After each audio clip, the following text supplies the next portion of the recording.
नाज़रीन Sindh TV news की ख़ुसूसी नशरियात situation centre में मां आहियां तस्वीर संदीलो। नाज़रीन 14 अगस्त पाकिस्तान की आज़ादी जो ॾींहुं आहे ऐं अॼु खां 67 साल अॻु में यानी 1947 ते पाकिस्तान आज़ाद थियो हुयो ऐं उन आज़ादी वारे ॾींहं ते जशन वारे ॾिहाड़े ते जेके आहे 2 मार्च आहिनि। हिकिड़ो इनकलाब मार्च आहे जेको ताहिर क़ादरी साहब जो आहे ऐं ॿियो आज़ादी मार्च आहे जेको इमरान ख़ान जो आहे। इहे बि ख़दशा आहिनि त इन्हनि मार्चनि जे नतीजे में शायदि हुकूमत हली वञे या हुकूमत सां गॾोगॾु जमहूरियत जी तदावेड़ थी वञे। बहरहाल कनिंदुरनि जो ख़्यालु इहो आहे त न हुकूमत वेंदी न जमहूरियत वेंदी, हीउ सिस्टम रहणो आहे। ऐं हिन मुल्क जी तारीख़ या हिन मुल्क जी बदकिस्मती जेका रही आहे त मुल्क जी 67 सालनि जी तारीख़ में 50 साल खां वधीक जेको अरसो आहे उहे गैर जमहूरी क़ुवतुनि जो राज रहियो आहे, आमरियतूं रहियूं आहिनि, अण चूंडियल माण्हुनि जेको आहे मुल्क जे मथां हुकूमतूं कयूं आहिनि। ऐं जेकॾहिं का जमहूरी हुकूमत आई आहे त उहा बि थोरे अरसे जे लाइ आई आहे ऐं तक़रीबन 17 या 18 साल जेको आहे सो हिन मुल्क ते जमहूरी क़ुवतुनि जो या जमहूरियत जी हुकूमत रही आहे। अॼु असां इन समूरी जेका सूरत हाल आहे जेका सूरत हाल ख़बर न आहे त केॾांहुं वञी रही आहे, कहिड़े तरफ़ वञी रही आहे ऐं कहिड़ो बहरान पैदा थियण वारो आहे 14 अगस्त पाकिस्तान जी आज़ादी जे ॾिहाड़े जे हवाले सां। इन असीं सूरत हाल ते ॻाल्हाइण लाइ असीं दावत ॾिनी आहे। नवाज़ लीग जो अॻुवान आहे राजा खलीक अंसारी साहब ऐं उन सां गॾोगॾु PTI जो अॻुवान आहे दीवान सचल साहब। त असीं खलीक साहब तव्हांजी हुकूमत आहे ऐं हुकूमत खे साल हिकिड़ो पूरो थियो आहे ऐं उन खां पोइ हीअ जेका तहरीक शुरू थी वई आहे त इन तहरीक खे तव्हां कादरी साहब जो जेको मार्च आहे इनकलाबी नारो आहे ऐं इमरान ख़ान वारो आज़ादी मार्च, उनखे तव्हां कीअं था सम्झो, कीअं था भायो त आख़िर थींदो छा? ॾिसो, थींदो त कुझु कोन ऐं बहरहाल हिननि जो जमहूरी हक़ आहे। असां पंहिंजे गवर्नमेंट ॿिन्ही शयुनि जो ख़्यालु रखियो आहे। हिकु तरफ़ जमहूरी हक़ आहे त हू डिमांड कनि, हू पंहिंजूं डिमांड्स खणी अचनि ऐं रोडनि ते निकिरनि, धरना ॾियनि, लॉन्ग मार्च कनि। इहो हर जमहूरी हुकूमत जे अंदरि उन्हनि खे जमहूरी हक़ हासिलु आहे आवाम खे ऐं उहो करे सघनि था। ॿी सूरत हाल इहा आहे त मुल्क हिन वक़्तु हालत जंग में आहे।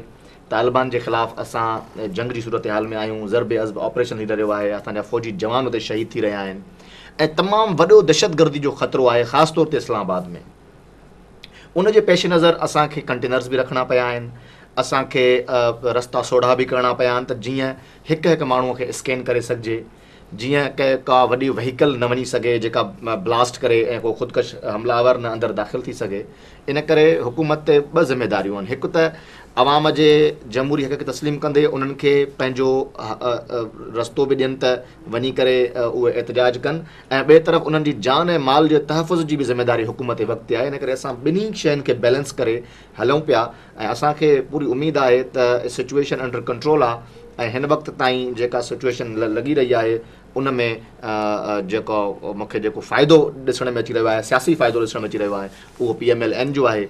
ऐं छो जो सभ खां वॾी तकलीफ़ जेका आहे उहा उन्हनि हल्कनि जे माण्हुनि खे आहे जिन हल्कनि मां मुस्लिम लीग नून न बल्कि तहरीक इंसाफ़ जो उमेदवार खटे आया आहिनि ऐं असद उमर साहब जो हल्को उन में सभ खां वॾो मुतासिर पियो थिए। ऐं सम्झां थो त इमरान ख़ान पाण सां दुश्मनी करे रहियो आहे, हू पंहिंजे ई वोटर्स खे तकलीफ़ ॾेई रहियो आहे। बहरहाल इहो हुननि जो जमहूरी हक़ आहे, हू पंहिंजे वोटरनि खे तकलीफ़ ॾियनि, हुननि जी मर्ज़ी आहे। असां जेको आहे उन्हनि जे लाइ अङण ॿुहारिया आहिनि, असां नेण विछाया आहिनि। अङण ॿुहारिया आहिनि या तव्हां कंटेनर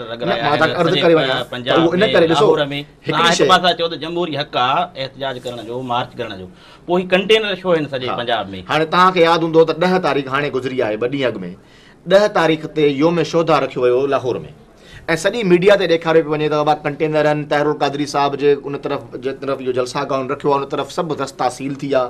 उन जे बावजूदि न सिर्फ़ु जलसो टाइम ते शुरू थियो बल्कि बक़ौल शेख रशीद ते त अवाम का ठाठे मारता हुआ समंदर त माण्हू पहुता। चवण जो मक़सदु इहो आहे त उहे हुया सिक्योरिटी मेजर्स। ख़ुदि शेख रशीद पंहिंजे इंटरव्यू में ॿुधायो त जॾहिं असां उते गाॾी सुधा पहुतासीं, मूंसां चई परवेज़ इलाही बि गॾु हुयो, असांखे पुलिस चयो साईं तव्हां पैदल वञी सघो था, गाॾी अंदरि न वेंदी। छो जो हिकिड़ी गाॾी वई त पोइ सभु गाॾियुनि खे छॾिणो पवंदो ऐं पोइ इहो ख़तरो आहे त कंहिं गाॾीअ में को मवाद हुजे ऐं को बम हुजे ऐं उहो उते वञी करे ब्लास्ट करे ऐं माण्हू तमामु घणो अजल जो शिकार थियनि। ऐं ॾिसो न, हिकिड़ो बि इंसिडेंट जेकॾहिं कंहिं लॉन्ग मार्च में थिए थो त पोइ उनजी सॼी जेका ज़िमेदारी आहे हुकूमत जे वक़्त जे मथां अची वेंदी त हिननि ॾिसो कहिड़ी सिक्योरिटी ॾिनी, बेगुनाह माण्हू मरी विया ऐं पोइ हीअ सिचुएशन जेका हिन वक़्तु अंडर कंट्रोल आहे उहा कंट्रोल खां आउट थी वेंदी। इन करे असांखे इहे थोरा रस्ता करणा। दीवान साहब, दस्तूर मौजूदु आहे, पार्लियामेंट मौजूदु आहे, पार्लियामेंट जे अंदरि ऐं आइन जे अंदरि रही करे बेसुधारा जेके आहे तब्दीली या आज़ादी जेका इमरान ख़ान जेको स्लोगन त आज़ादी या इन मार्च जो तव्हां छा था मक़सदु छा आहे तव्हांजो? जी बिस्मिल्लाहिर्रहमानिर्रहीम, thank U for calling me. तमामु ईज़ी ॻाल्हि आहे। पार्लियामेंट जे अंदरि असां साल खां पूरो साल अॼु पार्लियामेंट खे थी वियो आहे। जून में पार्लियामेंट आयो, जून बि गुज़री वई। साल खां मथे असां पार्लियामेंट में गोड़ कंदा वियासीं कि बाबा असांखे 4 हल्का तव्हां खोलाए ॾियो। शुरू खां पहिरें ॾींहं खां डिमांड आहे। शुरू में डिफेंस जो इंटीरियर मिनिस्टर चौधरी निसार साहब असांखे वेलकम कयो, हा जी 4 न 20 था खोलायूं, 20 तव्हांजा 20 असांजा। वरी महीने खां पोइ बयानु ॾिनो कि भई असांजे त हथ में ई कान्हे, अॼु अगरि हिकिड़ी शइ तव्हांजे हथ में न हुई त तव्हां छो पोइ चौधरी निसार साहब इहो चयो पार्लियामेंट में? मतिलबु it was a time dealing tactic. Number 2, हुन खां पोइ इलेक्ट्रल कमीशन, कोर्ट, असां सभु जॻह धिका खाई आया आहियूं। जेको जेन्युन ॻाल्हि आहे, तव्हां सभिनी जे अॻियां आहे मीडिया खां त का ॻाल्हि अॼुकल्ह लिखियल न पोइ इहो धिका खाई तव्हां जमहूरियत खे धिको ॾियण पिया? न जमहूरियत ॾिसो, जमहूरियत बतरी था को तव्हां सॼे सिस्टम खे ईअं पिया तव्हां ॻाल्हि ॿुधो त सही न, तव्हां एक्सप्लेनेशन ॿुधो कान पिया, तव्हां कंप्लीट त करण ॾियो न। जमहूरियत खे धिको कान्हे। अगरि इहा धांधली थियल आहे, जेको मीडिया ई चयो धांधली थी आहे, असां ख़ाली असां कान चयो आहे। मियां नवाज़ शरीफ़ साहब त पाण बि अची टीवी ते चयो धांधली थियल आहे। सभिनी, आसिफ ज़रदारी साहब चयो RO जी इलेक्शन आहे, मौलाना फज़लुर रहमान चयो KPK में वॾी धांधली थी आहे, फंक्शनल लीग ऐं नून लीग चयो इंटीरियर सिंध में वॾी धांधली थी आहे। त अगरि हर पार्टी चए थी, मीडिया चयो धांधली थी आहे, अगरि हर पार्टी चए थी धांधली थी आहे, त मतिलबु जंहिंजो बि जेको बि मैंडेट आहे, चाहे सिंध में PPP जो आहे, फेडरल ऐं पंजाब में नून लीग जो आहे, KPK में असांजो PTI जो आहे, त पोइ त सभु धांधली आहे।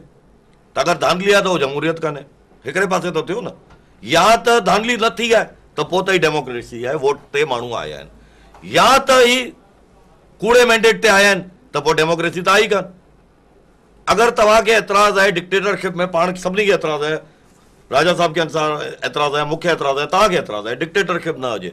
छो न हुजे? कि हू इलेक्टेड कान्हनि। दैट इज़, तव्हां शुरू में ओपनिंग तबसरे में इहा ॻाल्हि कई आहे, नॉन इलेक्टेड माण्हू अची गवर्नमेंट था कनि, इहा ॻाल्हि तव्हां कई। अनडेमोक्रेटिक फोर्सेस अगरि इहो एस्टेब्लिशमेंट, चाहे उहो जुडिशरी जी शेप में हो, चाहे उहो नजम सेठी जी शेप में हो, चाहे उहो ॿिए के कुवत जी शेप में हो, ऐं हुननि इहो अनइलेक्टेड माण्हुनि खे आंदो आहे, मतिलबु वोट कान मिलिया आहिनि हिननि खे। जेको प्रेज़ेंट जेको ई चवनि था democracy, this is not democracy. Democracy जो मतिलबु आहे कि अगरि मूं जंहिंखे वोट ॾिनो आहे, जंहिंखे अक्सरियत मिली आहे वोटनि में, उहो अचे, त पोइ धांधली जो इल्ज़ाम ग़लति आहे। सीनियर अॻवान आहे मखदूम जावेद हाशमी साहब, उहो तव्हां खां पासीरो थी वियो आहे, त हुनखे शायदि इहा खुड़क पइजी वई आहे, या हुन फील कयो आहे त इमरान ख़ान जो रस्तो जेको आहे उहो ग़लति आहे। तव्हां कल्ह खां मुल्तान वञी पहुतो आहे, हुन चयो आहे हुन चयो आहे मां PTI सां गॾु आहियां, पर मार्च में न आहियां। मूं त ख़ैर अञा आई थिंक हिनखे क्लियर थी वेंदी इहा ॻाल्हि मार्च वारी, it's too early to call it, but अगरि उहो नथो अचणु चाहे त उहो हुनजी पंहिंजी मर्ज़ी आहे। मां त पाण कंहिंखे फोर्स त कान था करे सघूं। अॼु मार्च इस्लामाबाद में थिए पियो, मां PTI खे हिते रिप्रेज़ेंट पियो कयां कराची में, मार्च त इस्लामाबाद में आहे, त हर माण्हू हर जॻह पहुची बि नथो खेॾ सघे। जावेद हाशमी साहब जी हेल्थ जो बि आहे इशू आहे, सभिनी खे ख़बर आहे। रही ॻाल्हि की हू त पहिरीं नून लीग खे बि छॾे आयल आहिनि, त these are minor things, these are not major things. Raja Sahab, जीअं हिन पंहिंजो सचल साहब चयो त सभिनी पार्टियुनि ऐं सभिनी धुरियुनि चयो आहे, जंहिं जिथे खटियो आहे त उते दांधली न आहे, जंहिं जिथे हारायो आहे त उन्हनि दांधली जूं ॻाल्हियूं कनि, सिंध में बि थियूं, पंजाब में बि थियूं, हिन त पोइ हीअ डेमोक्रेसी त न आहे न।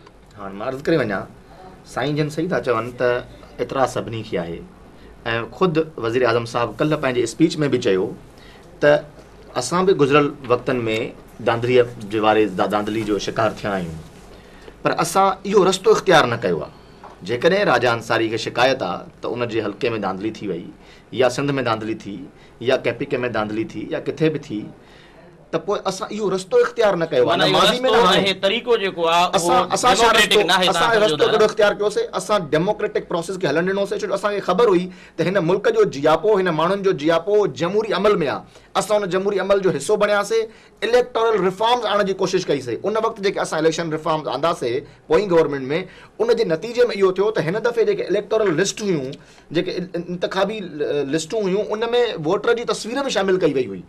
इन खां वधीक मां सम्झां थो त अञा शफ़ाफ़ियत कहिड़ी हुजे हा, पर उन जे बावजूदि जेके वरी इन सॼे प्रोसेस खां पोइ बि जेके शिकायतूं साम्हूं आयूं आहिनि, उन में बि ज़रूरत आहे त अञा वधीक इलेक्टोरल रिफॉर्म्स आणजनि। उन जे लाइ पार्लियामेंट कमेटी तश्कील ॾेई छॾी आहे, सेनेट जे मेंबरनि ते मुश्तमिल, क़ौमी असेंबली जे मेंबरनि ते मुश्तमिल, PTI जे मेंबरनि ते मुश्तमिल हिकिड़ी कमेटी आहे, इलेक्टोरल रिफॉर्म्स कमेटी, इंतखाबी इस्लाहात जी कमेटी, पार्लियामेंट। हाणे हिन मुल्क में फ़ैसिलो इहो करिणो आहे त हिन मुल्क में सुप्रीम ताक़त पार्लियामेंट आहे या सुप्रीम ताक़त चंद डंडे बरदार गुंडा आहिनि, इहो असांखे फ़ैसिलो करिणो आहे। हालत इहा आहे त इमरान ख़ान साहब खे गुलू बट बि आहिनि हेॾे तव्हां पासे हेॾे ब्रेक वठूं खलीक साहब, त गुंडनि ऐं डंडे बरदारनि जी बि ॻाल्हि ते असीं वरी अचूं था। नाज़रीन, असांजी ख़ुसूसी नशरियात जारी आहे, वक़्तु थियो आहे नंढड़ी साही जो, असां सां गॾु रहिजो।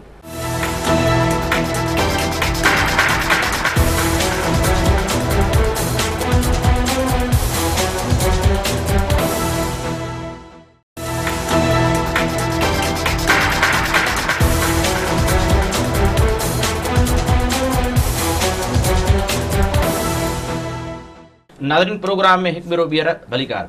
राजा साहब, ब्रेक ते वञण खां पहिरियां तव्हां ॻाल्हि पे कई त हिननि वटि कुझु कोन्हे सवाइ चंद डंडा बरदार जेके 17 जून ते जेके मॉडल टाउन में हुया, गुलू भट्ट जे रूप में जेके डंडा पिया हणनि, माण्हुनि खे बि डंडनि जो ज़ीपट बि पियो, गाॾियूं बि भॻियूं, त डंडे बरदार तव्हां वटि बि आहिनि?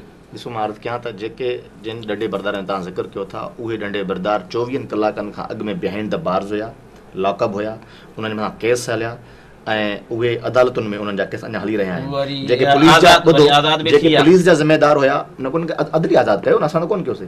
जेके पुलिस जा ज़िम्मेदार हुया उन्हनि खे सस्पेंड कयोसीं। इवन वज़ीर आला साहब पंहिंजो लॉ मिनिस्टर खे हटाए छॾियो, पंहिंजे जेको सेक्रेटरी खे हटाए छॾियईं, ऐं उनखां पोइ बि उन इहा ॻाल्हि कई आहे, बार बार कई आहे त उनजी गैर जानबदार अदालती कमीशन उनजी जांच करे पई। जेकॾहिं साबित थी वियो त वज़ीर आला साहब इक़ामात ॾिना हुजनि या डायरेक्टली या इनडायरेक्टली कंहिं बि तरीक़े सां असांजी हुकूमत या वज़ीर आला हुन में इन्वॉल्व आहे, त हुन चयो त आउं इस्तीफ़ा ॾेई छॾींदुसि। पहिरीं ॻाल्हि। ॿी ॻाल्हि इहा आहे त इंसिडेंट्स जेके आहिनि उहे थींदा रहंदा आहिनि। मां नथो चवां त इन ई इंसिडेंट जी बुनियाद ते त एॾी वॾो ममण मचियो आहे, ऐं इहो इंसिडेंट जॾहिं थियो त इन सां नुक़सानु कंहिंखे रसियो? नुक़सानु त हुकूमत वक़्त खे रसियो न। असां पंहिंजे हथ या पंहिंजे पेर ते पाण कोड़ हणंदासीं। इन करे असां सम्झूं था त इन जे पोयां ज़रूरु का साज़िश आहे। थी सघे थो त पुलिस वारनि खे पैसा ॾेई करे, या थी सघे थो पंहिंजा माण्हू पुलिस जी वर्दी में बीहारे करे तारुल क़ादरी साहब पंहिंजनि माण्हुनि खे मारायो आहे, जंहिंजो जॾहिं झलक नज़र आई त हुन तकरीर में चयो त जेके मार्च खां वापसि मोटी अचनि उन्हनि खे बि मारे छॾियो। वरी कल्ह चयूं त मां उहा ॻाल्हि पंहिंजे लाइ इमरान ख़ान लाइ चई आहे त बाबा इमरान ख़ान जे लाइ बि तूं केरु चवण वारो थियो आहे त इमरान ख़ान खे मारे छॾियो। यानी ही माण्हू मारण ऐं मरण ते हली आया आहिनि त का न का फोर्सिस त आहिनि जेके इन्हनि जे पोयां ज़रूरु हूंदियूं, जंहिंजे लाइ वज़ीर आज़म साहब बि चए थो त इहे कहिड़ा हथ आहिनि इन्हनि जे पोयां जेके इन क़िस्म जो कमु कनि था। पर उन सॼी ॻाल्हि जो जवाज़ उन वक़्तु ख़तमु थी वञे थो जॾहिं राति 9 बजे वज़ीर आज़म पाकिस्तान वेही चवे थो बाबा तव्हांखे जेतिरा बि एतिराज़ आहिनि, सुप्रीम कोर्ट ऑफ पाकिस्तान ते सभु धरियूं मुतफ़िक़ आहिनि न, अचो त सुप्रीम कोर्ट ऑफ पाकिस्तान जे 3 जजनि ते मुश्तमिल अदालती कमीशन ठाही वञे, जेका अदालती कमीशन इंक्वायरी करे त धांधली केतिरे पैमाने ते थी आहे। हालत इहा आहे त इलेक्शन 2013 खां पोइ टोटल 430 दरख़्वास्त शिकायतूं इलेक्शन कमीशन ऑफ पाकिस्तान खे मौसूल थियूं। उन मां 58 शिकायतूं आहिनि PTI जूं, 68 शिकायतूं आहिनि मुस्लिम लीग नून जूं। हुननि जी 58 शिकायतुनि मां सिर्फ़ु 21 शिकायतूं जेके आहिनि उहे न ॿुधियूं वयूं आहिनि, मतिलबु उन्हनि ते अमल दरामद न थी सघियो आहे। ॿियनि सभिनी ते अमल दरामद थी वियो। असांजी 68 जेके दरख़्वास्तूं आहिनि उन्हनि मां 38 दरख़्वास्तूं अञा ताईं जेके आहिनि उन्हनि जी ॿुधणी कोन थी आहे। चवण जो मक़सदु इहो आहे त जेके असां जूं घटि दरख़्वास्तूं ॿुधी वयूं उन में जेके फ़ैसिला आया उन्हनि फ़ैसिले नतीजे में मुस्लिम लीग नून जेके हारायूं हुयूं सीटूं उन मां 4 सीटूं खटे वई। हुननि जेके दरख़्वास्तूं ॾिनियूं त असां सां धांधली थी आहे, सभु उन्हनि जी तक़रीबन 40 खां मथे दरख़्वास्तुनि ते ॿुधणियूं थियूं, फ़ैसिला आया। हिकिड़ी बि जेका सीट उहा PTI कोन खटे सघी। इवन सिंध में हफ़ीज़ुद्दीन जी जेका MP वारी सीट हुई उहा PTI लूज़ करे वई। अहिड़े तरीक़े सां तमामु घणियूं ॿियूं अहिड़ियूं सीटूं आहिनि जेके PTI लूज़ कयूं आहिनि। असां त हुकूमत में कोन हुयासीं, पर जॾहिं असां हुकूमत में हुयासीं, जॾहिं बाई इलेक्शन्स थियूं, तॾहिं इस्लामाबाद जी सीट में PTI खटे पई वञे, त जेकॾहिं असांखे धांधली कराइणी हुजे हा। अच्छा, लाहौर में ख़ुदि ख्वाजा साद रफ़ीक जो जेको भाउ आहे उहो इलेक्शन हाराए वियो। जे धांधली करण वारा हुजनि हा त हुनजी भाउ कीअं पोइ हराए सघे, कीअं पोइ असांजा माण्हू हराए वञनि? इहा ॻाल्हि हरगिज़ न आहे। इहो ज़रूरु थी हूंदो त किथे न किथे का न का शइ ज़रूरु थी हूंदी, पर उनखे बि हल करण जो फोरम छा आहे? फोरम आहे हिन मुल्क जी पार्लियामेंट। हिन मुल्क जी पार्लियामेंट जंहिंखे मज़बूत करण जे लाइ शहीद मोहतरमा बेनज़ीर भुट्टो क़ुर्बानी ॾिनी। पार्लियामेंट में त सॼो साल दीवान सचल चए थो त रड़ंदा रहियासीं, कोट न रड़ंदा रहिया, हिननि राह फरार इख्तियार कयो आहे। ही कमेटी में बचनि था। अच्छा, ॿी हिननि वॾी ज़बरदस्त ॻाल्हि कई त मां सॼो मुल्क जॾहिं चयो धांधली थी आहे त पोइ हिन निज़ाम खे छॾे ॾियनि, हिन खे करे। बाबा असां त उनजो रस्तो इख्तियार, एक्सट्रीम रस्तो इख्तियार कयो ई न आहे न, असां त पार्लियामेंट रस्तो इख्तियार कयो आहे। पर तव्हां जेके एक्सट्रीम रवैयो इख्तियार कयो था त पोइ सभ खां पहिरियों तव्हां KPK जी गवर्नमेंट छॾे ॾियो, तव्हां क़ौमी असेंबली जी सीटुनि मां इस्तीफ़ा ॾियो न, ॾियो त ख़बर पवे न। ही माण्हू सरकार में बि वेठा आहियो ऐं तव्हां पार्लियामेंट ऐं आइन खां मथां क़दम पिया खणो, जेको सुभाणे वारो आज़ादी मार्च आहे, तव्हां रोडनि ऐं रस्तनि ते जेको आहे पार्लियामेंट जे हूंदे, जमहूरियत जे हूंदे फ़ैसिलो करण वञी रहिया आहियो तव्हां, त उनजो केतिरो नुक़सान थी सघे थो हिन मुल्क खे, हिन जमहूरियत खे, हिन सिस्टम खे? त यहाँ 3-4 ॻाल्हियूं राजा साहब काफ़ी ॻाल्हियूं करे विया आहिनि। हाणे मूंखे बि मौक़ो ॾियो मां 3-4 ॻाल्हियुनि जो जवाबु ॾेई सघां। पहिरीं ॻाल्हि, पार्लियामेंट में जेको राजा साहब चए थो तव्हां बिल्कुलु कान चयो आहे, बिल्कुलु असां चयो आहे इलेक्ट्रल कमेटी तव्हां वञी ठाही आहे, साल खां पोइ, साल पहिरीं ठाहियो आहे। नंबर 2, जिते जिते रिगिंग प्रूफ थी आहे, तव्हां हिकिड़े माण्हू खे बि अॼु ताईं सज़ा कान ॾिनी आहे। गवर्नमेंट चार्जशीट कंदी आहे, यस, इहा ॻाल्हि ठीकु आहे, अदलिया सज़ा ॾींदी, चार्जशीट त गवर्नमेंट कंदी न। जेको गुल्लू भट्ट कल बेल ते रिलीज़ थी वियो, मां मञा थो अदलिया छॾियो आहे, मगर अदलिया खे तव्हां कहिड़ा सबूत ॾिना? जेको अॼु गुल्लू भट्ट जी प्ली में लिखियलु आहे कि मुंहिंजे ख़िलाफ़ को सबूत ई कान्हे। यार सॼी दुनिया ॾिठो, तव्हांखे अञा सबूत कहिड़ो खपे? सॼी दुनिया ॾिठो, असां पाण ॾिठो, तव्हां ॾिठो, मूं ॾिठो, ऐं हर हिन मुल्क जो गुंडो गुल्लू भट्ट हर मुल्क गुंडे खे अॼुकल्ह पाण गुल्लू भट्ट जो साइकिल था ॾियूं। सरकार ॾिठो न गुल्लू भट्ट उहो त साबित थी वियो आहे त उहो कादरी जो माण्हू हुयो। बाबा कंहिंजो चिड़ियो त हुनखे जेल छो मिली? माण्हू कयो चार्जशीट गवर्नमेंट ॾिनी, अदलिया जो इस्तेकाक आहे। मां हिकिड़ो, तव्हां उन ख़ुशकिस्मती चओ या बदकिस्मती चओ, यार तव्हां मूंखे ॻाल्हाइण त ॾियो न राजा साहब। तव्हां अदलिया छॾियो न, डिस्क्रिमिनेशन आहे। तव्हां ॻाल्हायो पिया, मूं हिकिड़ो अदलिया जी डिस्क्रिमिनेशन आहे न। तव्हां गुल्लू भट्ट शुरू कयो दीवान, तव्हां गुल्लू भट्ट असांजो टॉपिक ई न, असांजो टॉपिक आहे त पार्लियामेंट सुप्रीम आहे या नंढे बरदार ग्रुप सुप्रीम आहे। गुल्लू भट्ट हाणे मूंखे महिरबानी करे ॻाल्हाइण ॾियो, तव्हां इंटरप्ट कान कयो। पर मां अर्ज़ी थो करे वञा, तव्हां इहो फ़ैसिलो त कयो न। जेतिरी देर तव्हां मूंखे ॻाल्हायो मां वेही ॿुधा, मां ॻाल्हायां तव्हां इंटरप्ट कयो। तव्हां भले कूड़ ॻाल्हायो, जेको तव्हां कहिड़ो सच में ॻाल्हायो, मूंखे बि जवाब ॾियण ॾियो न। जुडिशियल कमीशन जी जेको इलेक्ट्रल रिफॉर्म कमेटी ठही आहे, हुनजी अञा हिकिड़ी हियरिंग थी आहे 2-3 महीननि में। हर हियरिंग ते इहो थो थिए यार नेक्स्ट हियरिंग ते ॻाल्हाईंदासीं, जेको हिननि कमेटी पाण में ठाही आहे, जंहिंमें असांजा बि 2 मेंबर आहिनि। नंबर 1 उते वञनि था। नंबर 2, जेको लास्ट टाइम 2009 में मियां साहब मार्च कढियो फॉर जुडिशरी, हुन टाइम ते तव्हां पार्लियामेंट में जुडिशरी खे रिस्टोर कराए छॾियो आहे। तव्हांखे मार्च कढण जी पोइ कहिड़ी ज़रूरत हुई? हर एक जो असांजो हक़ आहे, जमहूरी हक़ आहे मार्च कढण। कल जेको तव्हां सिंध पंजाब बॉर्डर खे सील कयो आहे, मां पाण हुते वियो आहियां, रैली में असां वियासीं। नादिर लगारी साहब असांजो जेको सिंध प्रेसिडेंट आहे, हुते 10 कलाक वेही, पोइ इजाज़त ख़ैर मिली वई आहे। हाणे उहो इस्लामाबाद असांजी रैली पहुची वई आहे सिंध वारी, मगर सिंध पंजाब बॉर्डर सील करण जो आख़िर कहिड़ो सबब हुयो? साईं मां पाण हुते कल बि चवनि हिकु माण्हू करे वञे, हा हिकु न वञो यार, छॾियूं त पिया। खुद सिक्योरिटी रिस्क पे है ना।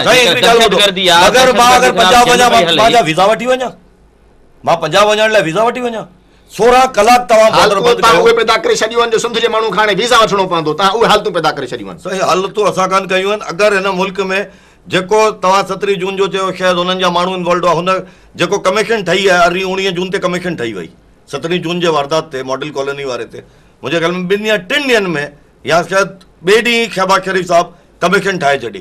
अॼु हुन ॻाल्हि खे 1.5 महीनो थी वियो आहे। 17 जून खां अॼु 13 ऑगस्ट आहे, पोणा 2 महीना थिया आहिनि।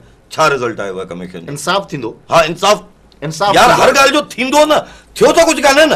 तव्हां मूंखे छॾियो त कयूं न, तव्हां असांखे कमीशन जो वेठायूं, तव्हां रोडनि ते रस्ता ते फ़ैसिला कंदो त हुन लाइ कमीशन छो कान थी करे? जेको कमीशन ठही आहे, कमीशन अञा फ़ैसिलो छो कान थी करे? पोणा 2 महीना थी विया आहिनि, कमीशन सुती पई आहे छा? आखिर जुडिशियल कमीशन ठही उहे आहे। सब सबूत ॻोल्हे पई इन हा, सब ॻोल्हियो। तव्हांजो ॿ टे साल तव्हांजो मतिलबु तव्हां ॿुधायो त मियां साहब जो कल्ह क़ौम खे ख़िताब कयो आहे, उहो थो चए त जेको असां तवानाई बुहरान खे ख़तमु करण जी कोशिशि कई आहे, जेका मुल्क खे असां तरक़ी ॾियारण जी कोशिशि कई आहे, उन जी राह में रंडकूं ऐं रुकावटूं विझण जे लाइ यार हिकिड़ी ॻाल्हि मूंखे तवानाई ते त मूंखे हिकिड़ी ॻाल्हि तमामु सुठी यादि पई अचे। जॾहिं PPP जी गवर्नमेंट हुई त शहबाज शरीफ़ साहब CM पंजाब मीनारे पाकिस्तान ते पंखो पियो हलायो। हाणे नून लीग जी गवर्नमेंट आहे त हिते शर्जील मेमन धरनो थो थिए। आखिर ड्रामो छा आहे यार? लोड शेडिंग त साॻी आहे ॿिन्ही सूरतनि में, पहिरीं बि हुई हाणे बि आहे। What is the difference? त मतिलबु अगरि नून लीग जी गवर्नमेंट आहे त PPP धरनो ॾींदी, अगरि PPP जी गवर्नमेंट आहे त नून लीग धरनो थी ॾे।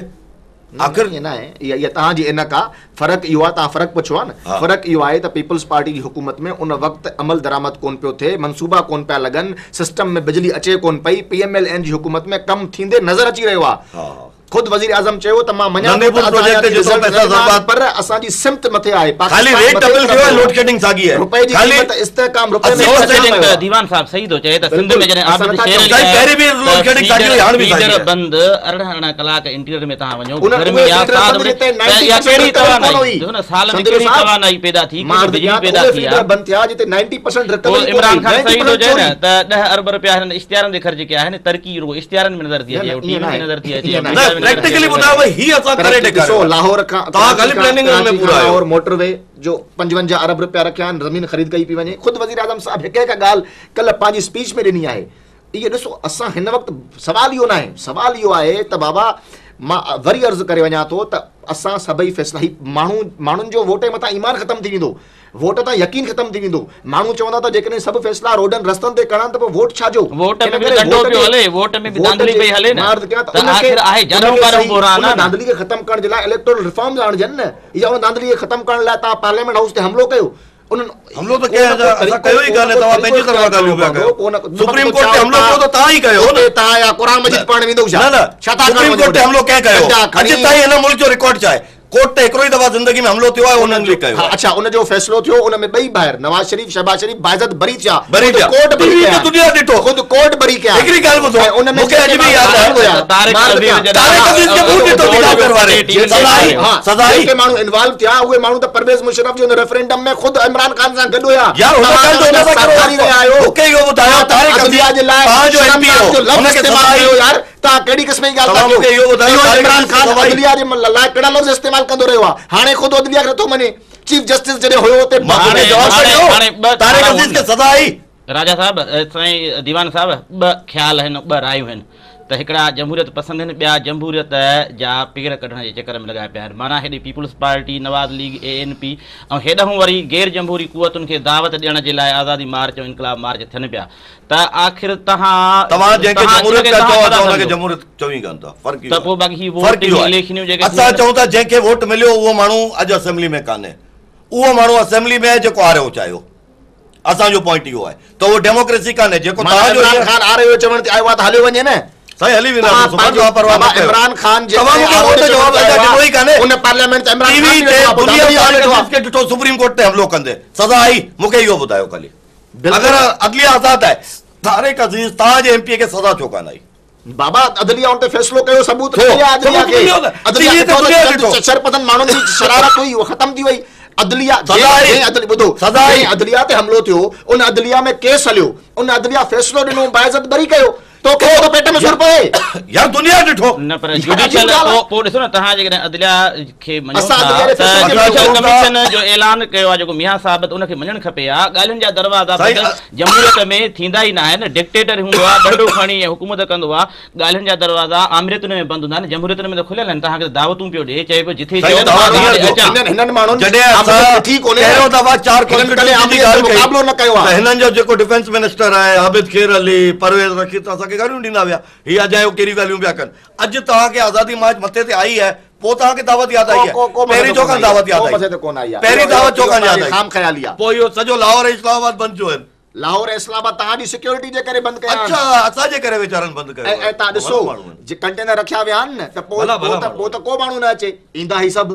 इन जो मतिलबु इहो आहे त कंटेनर सिर्फ़ु ऐं सिर्फ़ु उनजी सिक्योरिटी लाइ रखिया विया आहिनि। मूंखे 10 तारीख़ ते थियो, इन करे इहो ही जेको मियां साहब के कल असां हिकिड़ो स्पीच सवाल करणी तव्हां खां कयूं। अगर इहो स्पीच बाबा, महीनो जॾहिं पहिरीं तव्हां कंदा पार्लियामेंट में मौजूद त आहियो, मसलो हल थी वञे। जॾहिं तव्हां पार्लियामेंट में मौजूद आहियो, जॾहिं हिन मुल्क में आइन प्रिवेल थो करे, जॾहिं हिन मुल्क आइन में प्रिवेल करप्शन कर जो थो हिन करे, वक़्त ताईं आइन के त तव्हां रोंदो पिया। हा बस पोइ तव्हां पोइ हुनजा गारंटर आहियो त आइन में हिकिड़ी शिक आहे, मां तो ॿुधायां आइन तव्हां ॿुधायो न, आइन में आर्टिकल 38F चए थो कि रिबा जो इंटरेस्ट जो जेको कानून आहे उहो ख़तम करे वेंदो।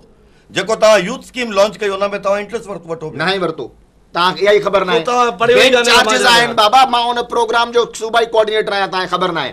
मसलो इहो आहे त असां हाणे मौज़ू त हटूं पिया, ही असांखे ॿिए तरफ़ पिया खणी वञनि। न आइन जी ॻाल्हि पिया कयूं न, 38F ॿुधो आइन आहे, पार्लियामेंट आहे, जमहूरियत आहे, ऐं आइन खे इम्प्लीमेंट केरु कराईंदो, मूंखे इहो ॿुधायो। ॻाल्हियुनि जा दरवाज़ा बंदि आहिनि। साहब 77 में धांधलियुनि जे ख़िलाफ़ इहे ई मूवमेंट्स हलियूं ऐं उन जे नतीजे में ज़ुल्फ़कार अली भुट्टो खे जुडिशियल उन जो मर्डर कयो वियो।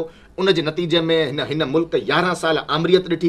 हिननि माण्हुनि खे आमरियत जा आमरियत में चीफ मिनिस्टर हुआ, ही सब हुन 11 सालनि जी आमरियत में 85 का 88 सही ना हाणे तव्हां ॿुधो त सही न त ॻाल्हि त पूरी कयो न। हा, जंग जेका आहे उहा जमहूरी कुवतुनि ऐं गैर जमहूरी कुवतुनि जे विच में रही आहे। 85 में जॾहिं मियां साहब सीएम हो ऐं हुन खां पहिरीं फाइनेंस मिनिस्टर कंहिंजी गवर्नमेंट में पाकिस्तान जो उन ई ज़ियादी जो गवर्नमेंट अवाम ॾिसे थो, पंजाब जो अवाम ॾिसे थो, पूरे मुल्क जो अवाम ॾिसे थो त 14 अगस्त ते उहे कहिड़ियूं धुरियूं आहिनि जेके अफ़रा तफ़री जी सियासत करे रहियूं आहिनि, जेके डंडे जी सियासत करे रहियूं आहिनि, डंडे जी सियासत असां कई कान्हे, तव्हां कई आहे। ज़ुल्म ऐं ज़्यादती जी सियासत करे रहियूं आहिनि, जेके एहतजाज जी सियासत सही करे रहियूं आहिनि, ऐं उहे चेहरा बि हिन मुल्क जा माण्हू डंडो अॼु ताईं कंहिं खयो आहे, अमली कम करे रहिया आहिनि, डंडो अॼु ताईं कंहिं खयो आहे, ख़तम करण लाइ प्लानिंग करे रहिया आहिनि, जेके मनसूबा आणे रहिया आहिनि, जेके मोटरवे जी तामीर जे लाइ प्लानिंग करे रहिया आहिनि।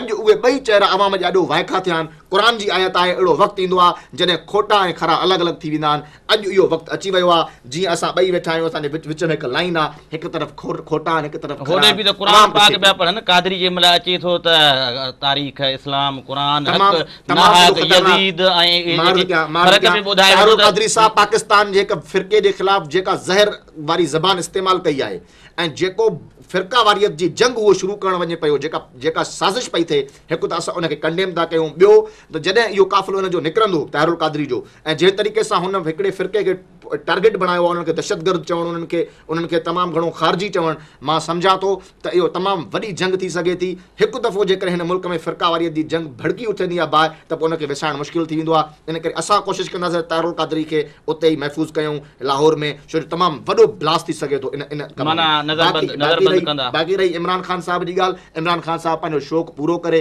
असांखे कवी उमेद आहे त जीअं जावेद हाशमी साहब उनजो साथ छॾियो आहे, आहिस्ते आहिस्ते उनजा पंहिंजा माण्हू उनजो साथ छॾे वेंदा।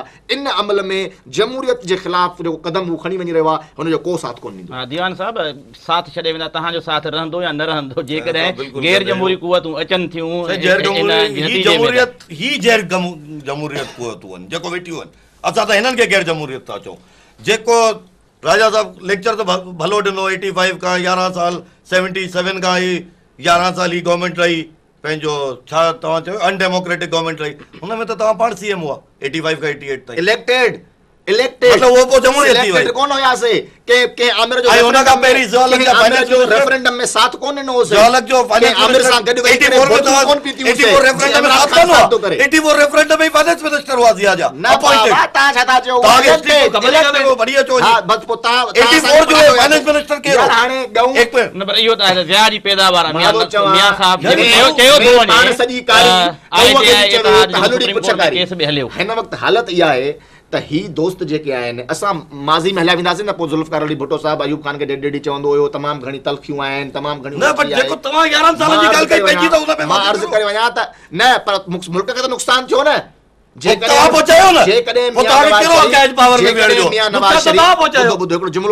ख़तम था कयूं, पढ़ियल लिखियल माण्हू सम्झ में तव्हांखे मथां न अचे। जंहिं वक़्तु नवाज़ शरीफ़ साहब अमली सियासत में क़दम खयूं, उन वक़्तु बदकिस्मती सां मुल्क में मार्शला हुई। मार्शला आणण में हुनजो को किरदारु कोन हुयो, उन वक़्तु मार्शला हुई। तव्हां बि वेठा आहियो, पर उन ते असां माफ़ी वरितीसीं, असां उन डोमेन मां ॿाहिरि आयासीं, असां अमरन जो कमी हो पहिरीं गलतियूं कयो, अॼु गुलू मसला बि तव्हां माफ़ी वठी कढंदा त हुन बात थोड़ी थी वेंदा। फोर्सेस सां गॾु गलती भली केरु कए थो, किथां पैदावार थिए थी, पर जेकॾहिं माण्हू उहो दुरुस्त थी थो वञे। ऐं हिन वक़्तु जेको मियां साहब जो रोल आहे उहो हिकु जमहूरी लीडर वारो नज़र अचे थो। जमहूरी लीडर कान्हे, माफ़ कजो, जमहूरी लीडर ॿुधायो तव्हांजे चवण सां थी वेंदो छा? पार्लियामेंट यहूदन जे एजेंट जेके आहिनि, उन्हनि जे चवण ते असां तालिबान बि